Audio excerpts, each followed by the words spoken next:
My screen here, and it did not share the right one. Hold on one second.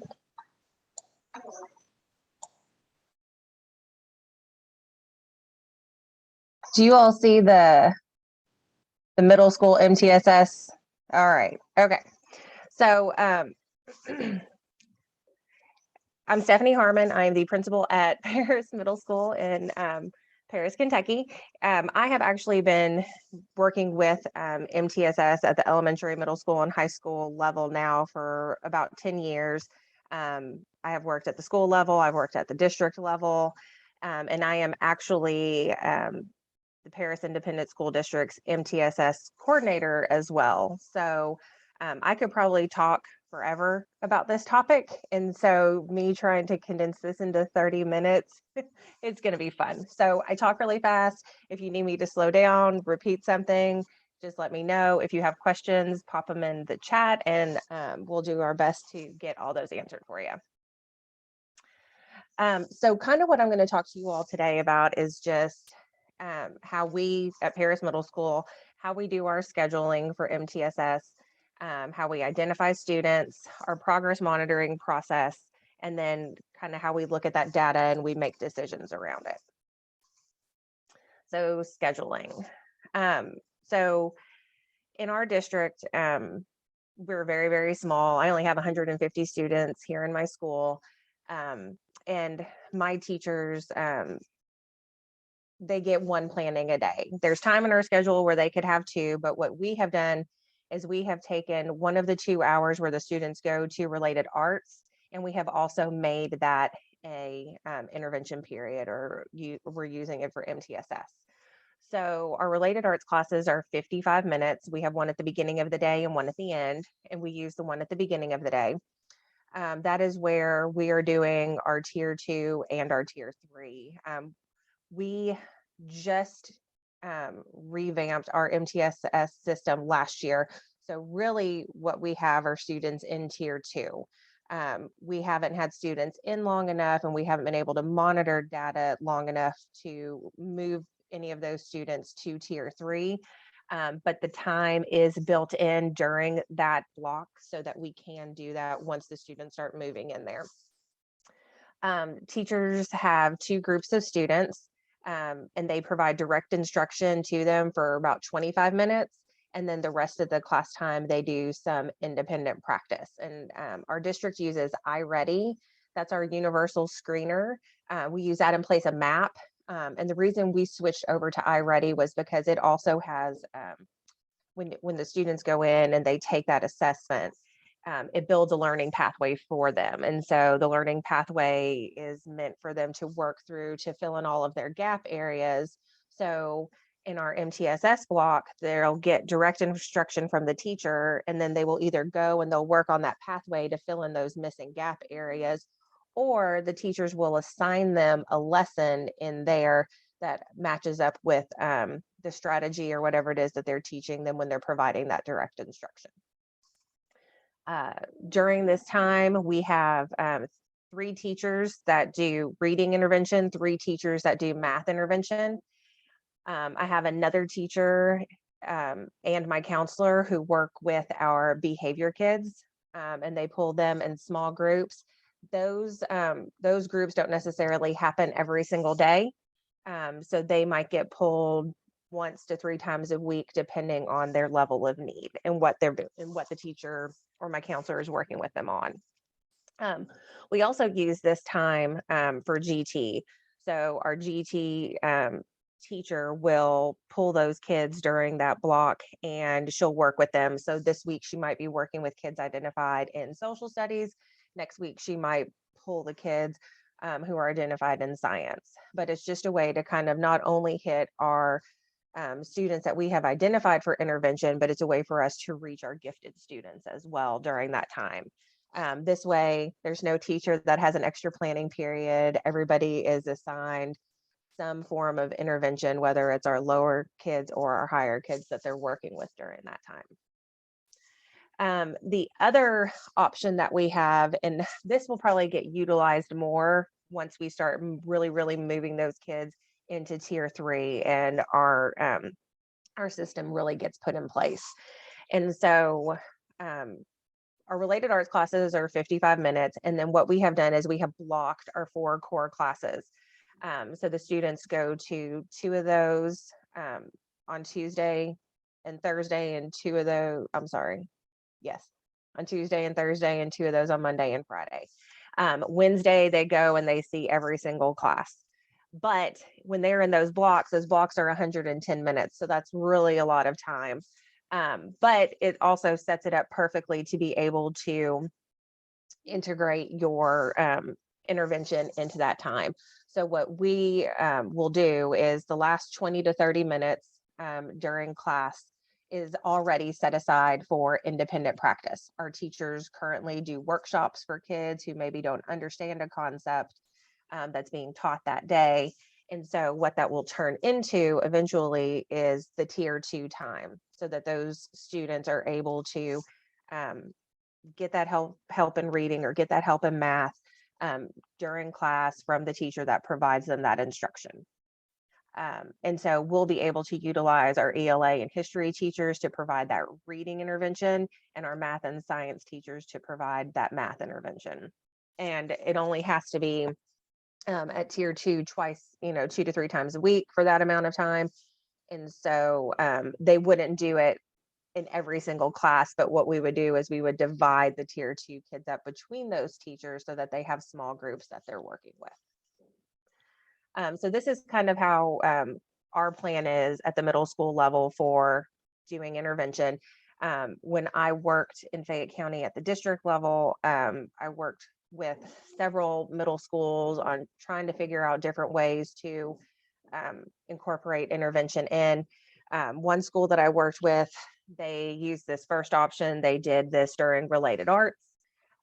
It was just a related arts class that some of them went to instead of going to health, PE, or whatever it is that you've got. Another school that I worked at had block scheduling. And so we figured out a way within their block to also incorporate tier 2, and their tier 3 was done through their related arts schedule as well. And so that's what I have found with the middle schools that I have worked with, is that if you're looking to be able to provide that tier 2 from the teacher, the classroom teacher who is providing their regular general instruction at tier 1, which is best, then the best way to do that is through a block schedule. If you don't have that option, the next best thing and the next best way to incorporate intervention would be to do that through related arts. All right, so our process for identifying students. This is actually, the next couple slides are taken from our district MTSS implementation manual, which I worked on. So this is kind of that process that we use. Everybody is in tier 1, everybody is receiving exposure to the standards. And what we do is we start with our universal screener, which is iReady. And once the students have taken that, we look for students that are below the 30th percentile. And so if students are below the 30th percentile, then we administer a diagnostic tool specific to either reading or math or both, depending on where they fell below. The diagnostic tool that we use is called FastBridge. I've used this in every district that I have worked in. And it really gets down to those very, very basic areas. And so, say for instance, a student scored below the 30th percentile in reading at the middle school level, we would then screen them additionally using a fluency screener or a comprehension screener. And then there is another screener that we use that's comprehension based, that really looks at vocabulary and understanding words and meanings behind words. And that's how we kind of work from the basic, the fluency, and then work up through comprehension to determine where that breakdown is for them. So if we give them that fluency screener and they score below the 15th percentile, we stop there because we know that that student needs to work on their reading fluency. If we give them that fluency screener and they score above the 15th percentile, we'll then give them a comprehension diagnostic screener.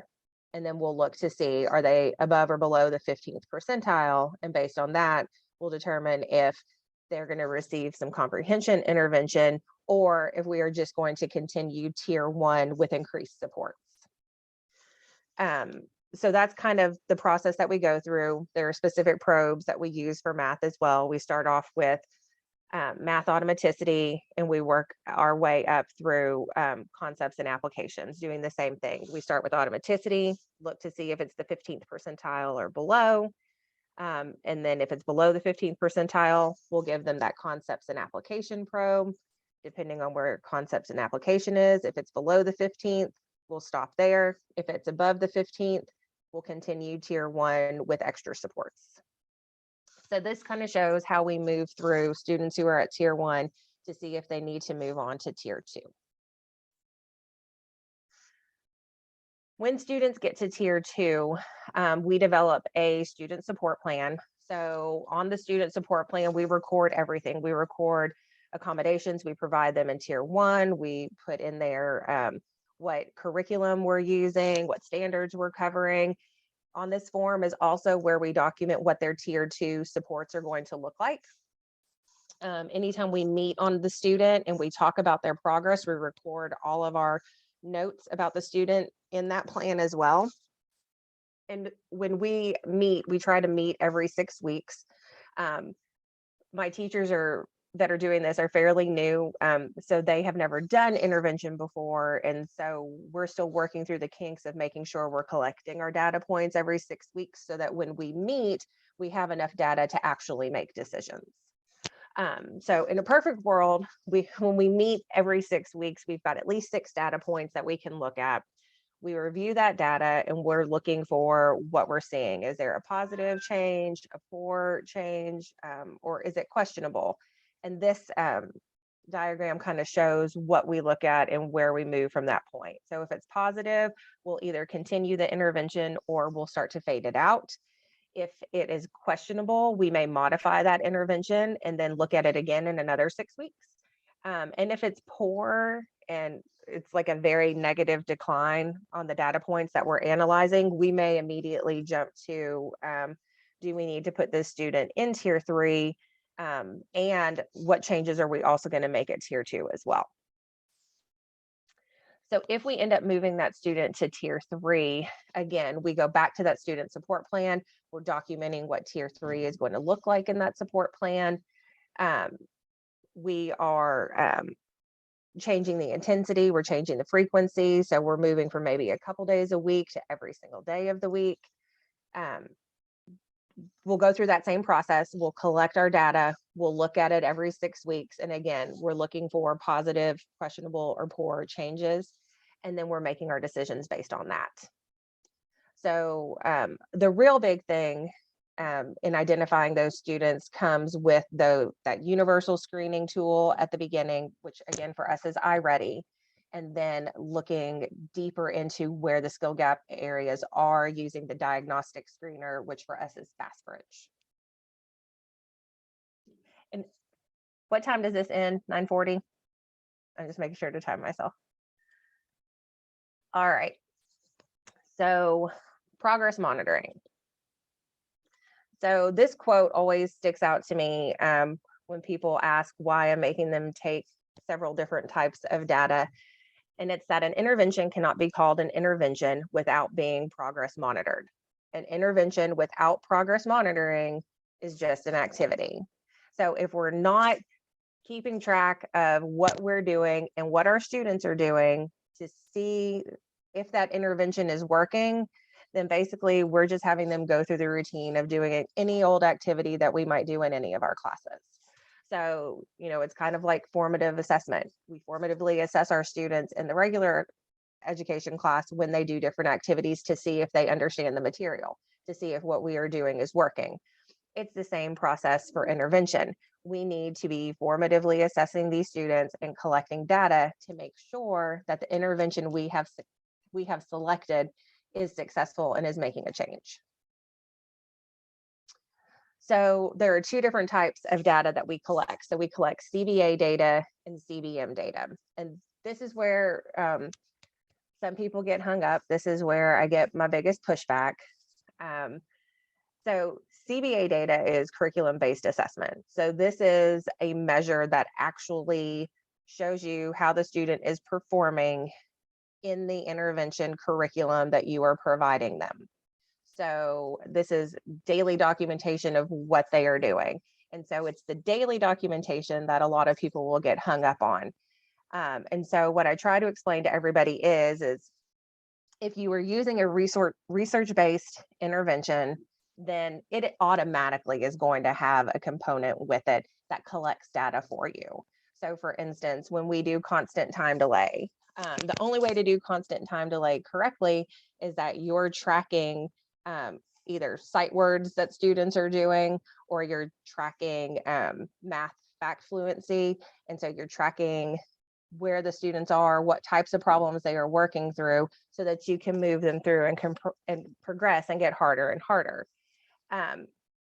It's not about giving a student an additional test or probe that they have to do during the week, but it's just collecting data on the progress a student is making as they move through the intervention. So examples of CBA data could be you doing a miscue error analysis when a student is reading a fluency passage.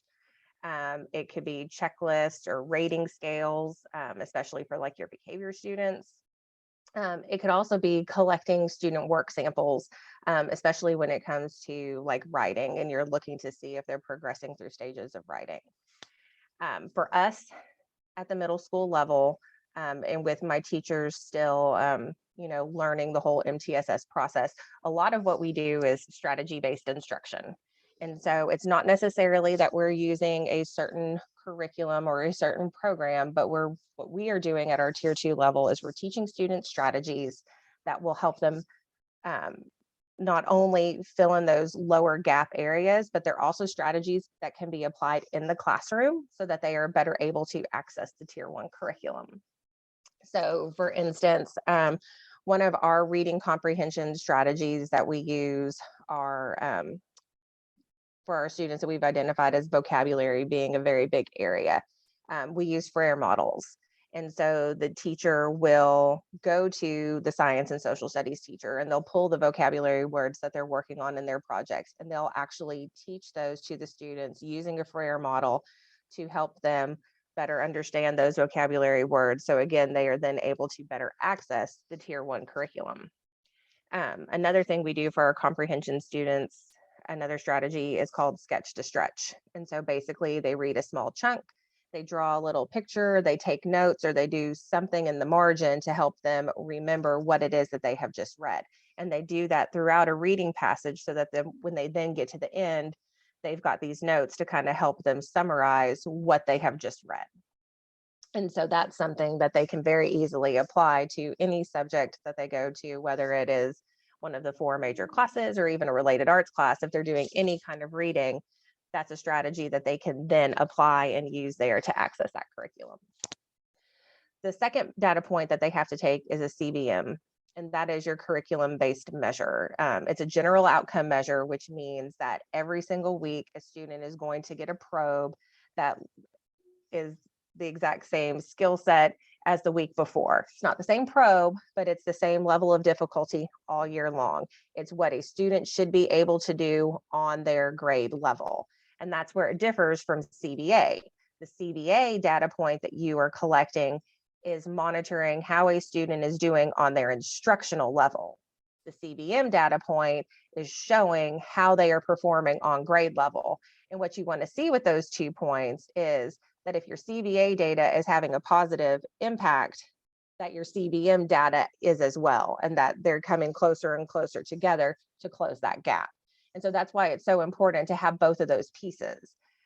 Because if you have a student that is not doing well on that CBM point, on that general outcome measure, and you're not taking CBA data, you have no idea, is it that the intervention is not good? Is it that they're just not trying? You have no idea because you have nothing to show for what's being done in the intervention to help close the gap. Our general outcome measure is FastBridge as well. So we get to use FastBridge as that diagnostic screening tool, but then most of the probes that come in FastBridge also have a progress monitoring probe that is tied to it. So it's all there, it's all in one system, and we're not having to use, something else in addition to that. The other good thing about CBM is it is standardized. FastBridge is well documented. It's reliable, it's valid. There's a lot of research behind it. It actually started off as a program that came out of, I want to say, the University of Minnesota, but I can't remember off the top of my head. But it's very, very sound. It's been around for a while, and there's a lot of research backing it up. All right, so really quickly, I already talked about that. Analyzing data and the decision-making process. So once we have that CBA data, once we have that CBM data, what we're doing is we're coming together as a group to make decisions based off of that. And so we're going to set goals based on that data.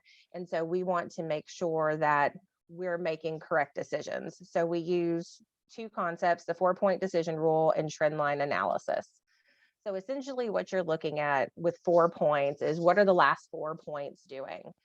So you can see here, if your last 4 points are above the goal line, you could consider changing your goal, or you could consider moving a student out of their intervention. If the 4 points are below the line, then what you're going to look at is you're going to make an instructional change. So you might change the intervention, you might keep the intervention the same, but change the intensity or the duration that you were providing that intervention. It just might be, it might not be that the intervention's not good. It might be that the student just needs more of it. And then if it's kind of wishy-washy and you've got points that are above the line and below the line or right on the line, and you can't make heads or tails of it, then you need to continue doing what you are doing. It might be an indication that you need to increase the intensity. It might not. It's a lot harder to make decisions when it looks like this last graph. The other thing to look at is that trend line analysis. So basically you're looking at what the student is doing compared to where they should be. And so when you're looking at this, the picture in the top right-hand corner, that goal line and trend line, the trend line you can see is below the goal line, but it is very close. And so a lot of times that doesn't necessarily mean that a student needs to be moved to tier 3. It doesn't mean that something needs to change. That to me is a good indication that you're moving in the right direction and you stay where you're at or maybe increase it a little bit. When you look at the one below it and there's that bigger gap between the goal line and the trend line, that's more of an indication that I definitely need to make a change. And I know I went through analyzing data really fast. I told you I talked too much and I apologize. But I am more than happy to talk with anybody about any of these things more in depth if you would like. That is my number, that is my email address. I'm more than happy to share tools and things that you may have some interest in. Just let me know. There's no point in me, keeping stuff and hiding it. We're all here to help each other. So anything I can do, just let me know.